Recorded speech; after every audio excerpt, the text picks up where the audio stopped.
Good morning students. आज का हमारा टॉपिक है सबवे की सकारात्मक छवि प्रस्तुत करना। सबवे की यहाँ मतलब है हम जिस रिटेल स्टोर में या जिस कंपनी में काम कर रहे हैं उसकी सकारात्मक छवि प्रस्तुत करना। इसके अंदर हमारा जो आज का पहला टॉपिक है वो है संगठन की परिभाषा। मतलब संगठन क्या है, कोई कंपनी या ग्रुप है, वो ग्रुप क्या है, कैसे उसको हम एक कंपनी बनाते हैं, ये सब इसमें पढ़ाया जाएगा। संगठन की मूलभूत बातें समझने में आएंगी हमें अगर हम ये टॉपिक पढ़ेंगे। दूसरा है ग्राहकों के लिए सकारात्मक व्यवहार की नीतियों का वर्णन करने में हमें सहायता मिलेगी। सहयोगी के लिए संगठनात्मक व्यवहार की नीतियों की सूची बनाने में, मतलब जो रिटेल स्टोर में काम करने वाले लोग हैं उनके आपस में संगठनात्मक व्यवहार किस तरीके से उन्हें आपस में व्यवहार निभाना है, इसके बारे में सूची बनाने में हमें मदद मिलेगी। संगठन की परिभाषा, सबसे पहले हमें पता होना चाहिए कि संगठन क्या है। कोई भी संगठन ऐसे लोगों का समूह है जो समान लक्ष्यों को प्राप्त करने के लिए एक साथ मिलकर काम करते हैं। संगठन ऐसे व्यक्तियों का समूह है जो समान लक्ष्यों को प्राप्त करने के लिए मिलकर काम करते हैं। मतलब कोई भी व्यक्ति हैं 4-5, अगर वो मिलकर किसी एक ही लक्ष्य के लिए काम कर रहे हैं तो वह संगठन कहलाएगा। ये लोग लगातार एक दूसरे के साथ और संगठन के बाहर के लोगों के साथ बातचीत करते हैं जिसमें ग्राहक भी शामिल हैं। इसीलिए ये अत्यंत महत्वपूर्ण हो जाता है कि संगठन के आंतरिक और बाह्य ग्राहकों के साथ बातचीत करने के बुनियादी शिष्टाचार को समझा जाए। बुनियादी सामाजिक दिशा निर्देशों और शिष्टाचार का पालन करके कर्मचारी अच्छे संवाद कौशल को अपनाने और दूसरों के सामने खुद को सकारात्मक रूप से प्रस्तुत करने के लिए प्रोत्साहित हो सकते हैं। ये शिष्टाचार कर्मचारियों को बाहर भी संगठन की नैतिक और पेशेवर प्रतिष्ठा बनाए रखने में मदद करते हैं। businessdictionary.com के अनुसार संगठन को इस रूप में परिभाषित किया जा सकता है कि एक सामाजिक इकाई जिससे जरूरत को पूरा करने के लिए सामूहिक लक्ष्यों को प्राप्त करने के लिए संरचित और प्रबंधित किया जाता है।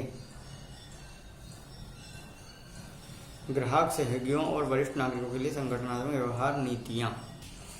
कुछ प्रमुख व्यवहार संबंधी दिशा निर्देश जिनका कर्मचारियों द्वारा ग्राहकों की सेवा करते समय पालन किया जाना चाहिए, उनकी चर्चा नीचे की गई है।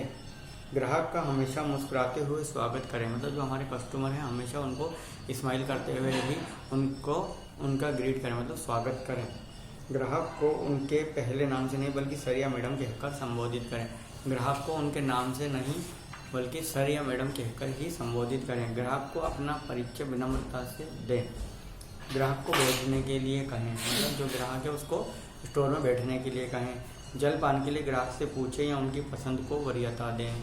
मतलब कस्टमर अगर हमारे स्टोर में आ रहा है, कई बार हमारे ऐसे कस्टमर आते हैं जिनको हम चाय कॉफ़ी के लिए पूछ सकते हैं, ठंडे के लिए पूछ सकते हैं, बट हमें उनसे उनकी पसंद भी पूछ लेनी चाहिए। ग्राहकों को आश्वासन दे कि आप सर्वश्रेष्ठ तरीके से उनकी सहायता करेंगे। मतलब ग्राहकों को ये बताएं कि यहाँ पर उनको एक बहुत अच्छी सुपर सर्विस मिलने वाली है। ग्राहकों को आकस्मिक और अशिष्ट भाव दिखाने से बचें। ग्राहकों से बात करते वक्त गम या तंबाकू न चबाएं। कई बार हम देखते हैं ना, कई लोग तंबाकू या च्युइंगम खा रहे होते हैं और वो रिटेल स्टोर में भी काम कर रहे होते हैं। कई छोटी मोटी शॉप्स में ऐसा चलता है, बट जो बड़े रिटेल स्टोर होते हैं वो अपने कर्मचारियों को इन सब चीज़ों की अनुमति नहीं देते और ना ही शिष्टाचार के नाते हमें ऐसा करना चाहिए। नीचे वर्णित व्यवहार के कुछ ऐसे दिशा निर्देश हैं जिनका सहयोगी के साथ बातचीत करते हुए पालन करना चाहिए। इसके अलावा जो हमारे सहयोगी हैं उनसे हमें किस प्रकार बात करना चाहिए, उनकी स्थिति या काम की प्रकृति पर ध्यान दिए बिना हमेशा अपने सहकार्यकर्ताओं उनके काम को सम्मान दें। हमेशा अपने सहयोगियों से गर्मजोशी से मिलें। अपने सहकार्यकर्ताओं और प्रबंधकों के प्रति ईमानदार रहें। अपने सहयोगी या टीम के सदस्यों को झूठी प्रतिबद्धताएं न दें। ज़रूरत के समय में अपने सहकर्मियों से हमदर्दी दिखाएं और संकट में उनकी मदद करें। नए सहयोगियों को संगठनात्मक प्रणाली और नए परिवेश के अनुकूल ढलने में मदद करें। उनके सामने वरिष्ठ नागरिकों, अन्य कर्मचारियों या ग्राहकों की गलत छवि बनाकर सहयोगियों को गुमराह न करें। नीचे वर्णित व्यवहार के कुछ ऐसे दिशा निर्देश हैं जिसका संगठन के वरिष्ठ सदस्यों के साथ बातचीत करते हुए पालन करना चाहिए। अब तो हमारा रिटेल स्टोरों में कुछ हमारे वरिष्ठ मतलब पुराने साथी हैं और जो बड़े पोस्ट पर हैं या हमसे सीनियर हैं, उनके साथ हमें किस प्रकार बातचीत करनी चाहिए वो इसमें बताया गया है। अपने वरिष्ठ सदस्यों और प्रबंधकों को सम्मान दें। मुस्कुराकर सर या मैडम का उपयोग करते हुए उनका स्वागत करें। टीम के वरिष्ठ सदस्यों के द्वारा दिए जा रहे काम से संबंधित निर्देशों पर ध्यान दें। भ्रम की स्थिति में सवाल पूछने में संकोच न करें। संघर्ष या प्रतिकूल परिस्थितियों में संभव समाधान के बारे में पूछने के लिए सहज महसूस करें। अपनी चिंताओं को व्यक्त करते समय विनम्रता से बात करें। काम से संबंधित मुद्दों पर अपने वरिष्ठ सदस्यों से सच्चाई से बात करें। किसी भी क्षति या हानि या कार्यस्थल दुर्घटना की रिपोर्टिंग अपने वरिष्ठ सदस्यों को शीघ्र दें। इस प्रकार से हम क्या कर सकते हैं, व्यवहार बना सकते हैं सभी के साथ। ग्राहकों के साथ हमें किस प्रकार से व्यवहार बनाना है, हमारे सहयोगियों के साथ हमें किस प्रकार से व्यवहार बनाना है, हमारे सीनियर्स के साथ हमें किस प्रकार से व्यवहार बनाना है। इसमें यह बताया गया है सीनियर्स को हमेशा सम्मान दें, उनकी बातों को सुनें, उनके द्वारा दिए गए कार्यों को जल्द से जल्द पूरा करें और उनके बताए हुए दिशा निर्देशों का पालन करें। और अगर कोई हानि या दुर्घटना हो रही है तो सीनियर्स को इन्फॉर्म कर दें। इसके अलावा जो हमारे साथ काम करने वाले लोग हैं, जो हमारे सहयोगी हैं, उनकी स्थिति या काम की प्रकृति पर ध्यान दिए बिना ही हमें क्या करना चाहिए, अपने से उनको सम्मान देना चाहिए। हमेशा अपने सहयोगियों से गर्मजोशी से मिलें, अपने सह कार्यकर्ता और प्रबंधकों के प्रति ईमानदार रहें, अपने साथ काम करने वाले उनके प्रति ईमानदार रहें। अपने सहयोगी या टीम के सदस्यों को झूठी प्रतिबद्धताएं ना दें, मतलब उनको कोई भी झूठा आश्वासन ना दें। इसी तरीके से हमें ग्राहकों को अपना परिचय विनम्रता से देना चाहिए। ग्राहकों के साथ विनम्रता से पेश आना चाहिए। ग्राहकों को बैठने के लिए कहें, ग्राहकों को जलपान के लिए पूछें, ग्राहकों को आश्वासन दें कि आप सर्वश्रेष्ठ तरीके से उनको सर्विस देंगे। ग्राहकों से बात करते समय च्युइंगम और तंबाकू नहीं चबानी चाहिए। इस प्रकार से हम देख रहे हैं कि हमें किन लोगों से संगठन में जहाँ हम काम कर रहे हैं किसी कंपनी में, तो उनसे किस प्रकार से बातचीत करनी है। इसके अलावा आता है मूलभूत शिष्टाचार। मूलभूत शिष्टाचार क्या है? मूलभूत शिष्टाचार है सामाजिक रूप से स्वीकार्य व्यवहार के लिए दिशा निर्देश। शिष्टाचार में मनुष्य और महिलाओं के सामाजिक रूप से स्वीकार्य व्यवहार को परिभाषित करने और जांचने के सामान्य नियम शामिल होते हैं। मूलभूत शिष्टाचार हर जगह हर किसी के लिए लागू होते हैं। सामाजिक समारोह में, कार्यालय में और घर में मूलभूत शिष्टाचार का पालन किया जाना चाहिए। घर पर परिवार के सदस्यों के साथ बातचीत के दौरान, दोस्तों के साथ दोपहर के भोजन के वक्त, कार्यस्थल पर ग्राहकों, सहयोगियों या प्रबंधकों के साथ पेशेवर काम करते समय कुछ बुनियादी शिष्टाचार इस प्रकार हैं। हमें उनसे मतलब किस प्रकार से बात करनी चाहिए और किस प्रकार से उनके सामने रहन सहन करना चाहिए।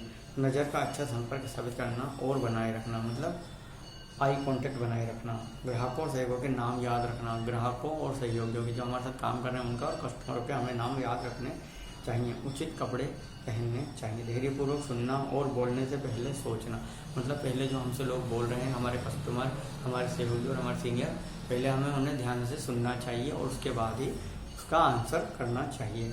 जब भी आवश्यक हो धन्यवाद और कृपया जैसे विनम्र शब्दों का प्रयोग करें, मतलब थैंक यू और प्लीज़ का जरूर उपयोग करें। आप दूसरों के साथ बातचीत करते हुए सहज महसूस करते हैं, आप सहयोगी को भी सम्मान प्राप्त करते हैं। इससे क्या होगा, जब आप इन सब बातों का ध्यान रखेंगे तो आपको क्या होगा, आप दूसरों के साथ बातचीत करते हुए सहज महसूस करेंगे, और सहयोगी के भी सम्मान प्राप्त करेंगे और आप किसी प्रकार की स्थिति में आरामदायक महसूस करेंगे। महिला और पुरुष कर्मचारियों के लिए सौंदर्य संबंधी मानक। यह सभी कर्मचारियों का दायित्व है कि दूसरे पर भरोसा करें, सम्मान करें, विश्वास दिलाएं और इस दृष्टिकोण का प्रतिबिंब उनकी गतिविधियों में प्रदर्शित होना चाहिए। याद रखिए, कर्मचारियों की व्यक्तिगत उपस्थिति उच्च मानकों से केवल तब मेल खाती जब वे पूरी वर्दी में हो और नियमों का पालन करें। दुकान में महिला कर्मचारियों के लिए कुछ सौंदर्य संबंधी मानकों को नीचे दिए गए हैं। जो महिला कर्मचारी उन्हें क्या होना चाहिए, सदी हुई मुद्रा में होना चाहिए, स्वच्छ बाल होने चाहिए, जीवाणु मुक्त हाथ होने चाहिए, स्वच्छ मुंह, स्वच्छ वर्दी, उपयुक्त जूते, फैंसी वस्तुएं नहीं होनी चाहिए, भीनी भीनी खुशबू का यूज़ कर सकते हैं, स्वच्छ पाँव, हल्का मेकअप और बालों को घना रखना। महिला कर्मचारियों के सौंदर्य मानक हैं ये। जब बड़ी बड़ी रिटेल स्टोर्स कंपनियां होती हैं, जो क्या होते हैं, उनके जो महिला कर्मचारी होती हैं उनके लिए कुछ स्वच्छता मानक वो लागू करते हैं और उनका फॉलो किया जाना बहुत ज़्यादा आवश्यक है। सौंदर्य मानक जिन्हें संगठन की मानक संरचना प्रक्रिया SOP में स्थापित किया जाता है, वे कर्मचारियों को उनकी उपस्थिति, सकारात्मक सार्वजनिक छवि बनाए रखने में और व्यक्तिगत सुरक्षा को बढ़ाने में मार्गदर्शन करते हैं। उसमें से कुछ निम्नलिखित इस प्रकार है। पूरे SOP में उल्लेखित मानक नौकरी की आवश्यकता का हिस्सा है। किसी भी कर्मचारी की उपस्थिति मानकों के अनुसार नहीं है तो उसे सुधार के लिए सुझाव दिए जाने चाहिए। उल्लेखनीय है कि यदि कोई कर्मचारी चरम स्तर का उल्लंघन कर रहा है या सुरक्षा नियमों का पालन नहीं कर रहा है तो उसे तब तक काम करने की अनुमति नहीं दी जानी चाहिए जब तक वे सुधार न कर लें। पदोन्नति, पात्रता, कार्य सौंपना और प्रदर्शन के मूल्यांकन के लिए कर्मचारी का सुदृढ़ीकरण एक उपयुक्त विषय है। कर्मचारी जो इस तरह के निर्देशों और मानकों का पालन करने से इनकार करते हैं उनके खिलाफ अनुशासनात्मक कार्रवाई की जानी चाहिए।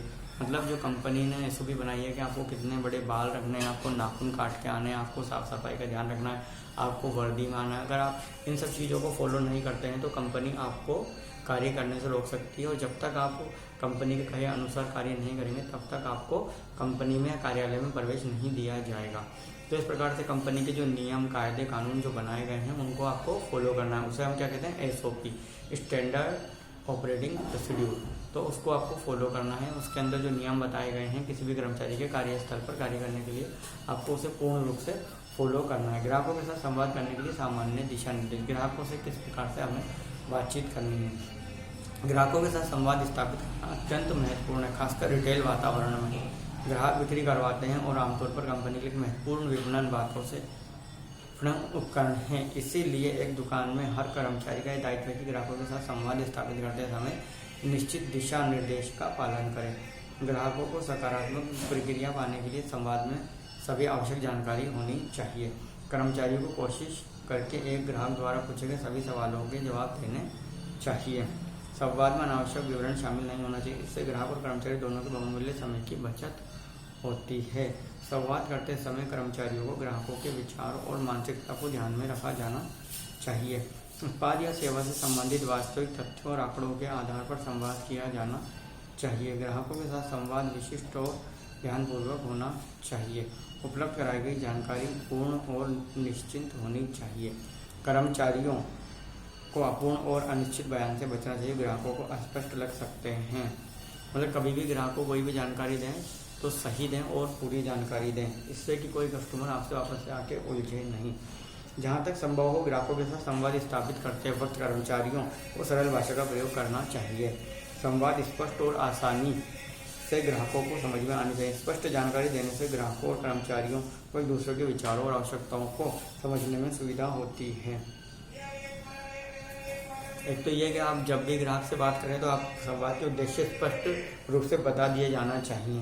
दूसरे संवाद के दौरान इस्तेमाल किए गए वाक्यों की सादगी, लंबाई और प्रासंगिकता को महत्व दिया जाना चाहिए। संदेश एक उपयुक्त माध्यम या भाषा द्वारा अवगत कराया जाना चाहिए। मतलब जब भी हम हमारे कस्टमर से बात कर रहे हैं, वो किसी प्रोडक्ट के बारे में अगर जानकारी मांग रहा है तो हमें उस प्रोडक्ट से रिलेटेड ही जानकारी देनी चाहिए और उसके बारे में ग्राहक को सदी हुई भाषा में जवाब दें जो ग्राहक को आसानी से समझ में आ जाए और हम ग्राहक को कम से कम शब्दों में सही तरीके से हमारी बात को समझा सकें। तो मतलब जो हमारे ग्राहक है वो हमारी बातों में उलझकर हमसे नाराज़ ना हो जाए, ये हमारा प्रयास होना चाहिए। जो हम बात उसे बताना चाह रहे हैं वो उसे जल्द से जल्द और कम शब्दों में समझ में आ जानी चाहिए, जिससे कि वो जो प्रोडक्ट वो लेना चाहता है उसमें वो उसके बारे में पूर्ण जानकारी भी प्राप्त कर ले और हमारा जो उद्देश्य है, हमारा उद्देश्य क्या है, उस प्रोडक्ट को सेल करना, वो भी पूरा हो जाए और कस्टमर हमसे परेशान भी ना हो और जल्द से जल्द अपनी शॉपिंग क्लोज करे और खुशी खुशी हमारे यहाँ से रवाना हो जाए। इसी प्रकार से आज के टॉपिक में बताया गया है कि हमें कस्टमर से किस प्रकार से बात करनी है, ग्राहकों से किस प्रकार से बात करनी है, संगठन में जो हमारे सहयोगी हैं, हमारे साथ काम कर रहे हैं, हमारे कलीग, हमें उनसे किस प्रकार से बात करनी है। इसके अलावा हमारे जो सीनियर स्टाफ है हमें उनसे किस प्रकार से बात करनी है और उन सभी को हमें किस प्रकार से सम्मान देना है, उनकी बातों को तो हमें किस प्रकार से सुनना है, उनसे आई कॉन्टैक्ट बनाए रखना है, उनकी बातों को सम्मानपूर्वक ध्यान से सुन के उसके अनुरूप प्रतिक्रिया देनी है। उसके अलावा अगर कोई भी स्टोर में किसी प्रकार का कोई भी नुकसान, चोरी या कोई भी घटना या दुर्घटना हो जाती है तो उसकी जल्द से जल्द जानकारी हमें अपर मैनेजमेंट को दे देनी चाहिए, जिससे कि वो उस पर कोई एक्शन ले सकें और उसको जल्द से जल्द समाप्त करने की कोशिश कर सकें। तो इस प्रकार से आज का जो हमारा टॉपिक था उसके अंदर यही बताया गया है कि हम हमारे संगठन की किस प्रकार से एक अच्छी छवि मार्केट में बना सकते हैं। अगर हम कस्टमर से, ग्राहकों से अच्छे से बात करेंगे तो वो बात कस्टमर जाके दूसरे ग्राहकों को बताएंगे और इससे हमारे स्टोर की और हमारा जो हम ब्रांड सेल कर रहे हैं उसकी एक अच्छी छवि बनेगी कि फला दुकान पे गए थे, वहाँ पर बहुत अच्छी कस्टमर सर्विस मिलती है, वहाँ का स्टाफ बहुत अच्छा है, आपस में भी वो लोग, क्योंकि जब हम लोग आपस में बात करेंगे तो वो भी नोट करेंगे कस्टमर, और जो हमारे सीनियर से हम बात करेंगे वो भी वो लोग सुनते हैं, क्योंकि रिटेल स्टोर में सब कुछ फ्लोर पर ही होता है ज़्यादातर बातचीत कस्टमर के साथ। मैनेजमेंट के लोग भी आकर अगर हमारा मैनेजर कई बार हमें कस्टमर के सामने इंस्ट्रक्शन दे देते हैं तो हम उनके कार्य, उनकी जो बातें हमारे कस्टमर भी सुनते हैं तो उन्हें पता लगता है कि इस स्टोर में किस प्रकार का माहौल है या किस प्रकार से काम होता है। तो वही हमारी छवि और हमारा ब्रांड निर्माण करते हैं बाजार में, मार्केट में। इससे हमारे संगठन की जो मार्केट में वैल्यू बढ़ती है और लोगों को समझ आता है कि किस प्रकार यहाँ पर कार्य होता है। आज के लिए थैंक यू।